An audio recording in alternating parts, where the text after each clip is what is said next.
نقشت اسمي على كل الميادين بخط بارز يسمو على كل العناوين. حروف اسمي تلاحقني تعايشني تغذيني تبث النار في روحي وتنبض في شراييني. جبال النهر تعرفني مغاورها وتدريني بذلت الطاقة الكبرى وقلت لأمتي كوني. صلاح الدين في أعماقي يناديني وكل عروبتي للثأر التحرير تدعوني.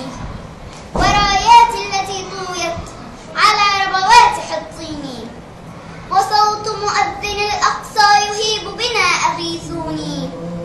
وآلاف من الأسرى وآلاف المساجين تنادي الأمة الكبرى وتهتف بالملايين تقول لهم إلى القدس إلى قبلة الدين إلى حرب تدك الظلم تزهق روح صهيوني وترفع في سماء الكون أعلام فلسطين وتهدر كلمتي تمضي فلسطيني فلسطيني فلسطيني. الله عليك.